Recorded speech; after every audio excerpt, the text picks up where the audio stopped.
حضرت عائشہ رضی تعالیٰ عنہا سے روایت ہے کہ بنو زری کے یہودیوں میں سے لبید بن عاصم نامی ایک یہودی نے رسول اللہ صلی اللہ علیہ وآلہ وسلم پر جادو کر دیا، یہاں تک کہ رسول اللہ صلی اللہ علیہ وآلہ وسلم کو یہ خیال آتا کہ میں یہ کام کر رہا ہوں، حالانکہ آپ وہ کام نہیں کر رہے ہوتے تھے۔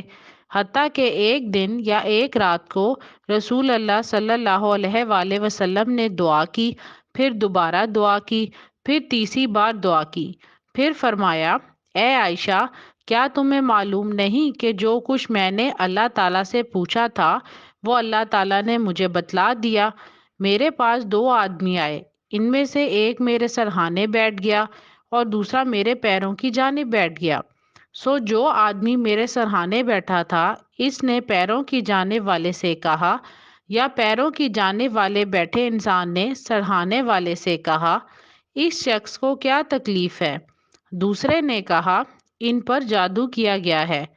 پہلے نے کہا، کس نے جادو کیا ہے؟ دوسرے نے کہا، لبید بن عاصم نے۔ پہلے نے کہا، کس چیز میں جادو کیا ہے؟ دوسرے نے کہا، کنگھی میں اور کنگھی سے جھڑنے والے بالوں میں، اور کہا،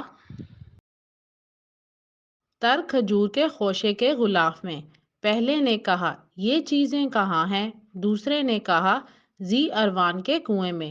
حضرت عائشہ رضی تعالیٰ عنہا نے کہا، پھر رسول اللہ صلی اللہ علیہ وآلہ وسلم اپنے چند اصحاب کے ساتھ اس کنویں پر گئے۔ پھر آپ صلی اللہ علیہ وآلہ وسلم نے فرمایا، اے عائشہ، اللہ کی قسم، اس کنویں کا پانی مہندی کے پانی کی طرح تھا، اور وہاں کھجور کے درخت شیاطین کے سر کی طرح تھے۔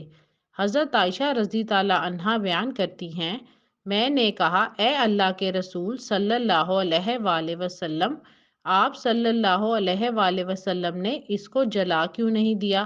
آپ صلی اللہ علیہ وآلہ وسلم نے فرمایا، نہیں، اللہ تعالیٰ نے مجھے اچھا کر دیا، اور میں لوگوں میں فساد بھڑکانے کو برا سمجھتا ہوں، اس لیے میں نے اس کو دفن کرنے کا حکم دیا۔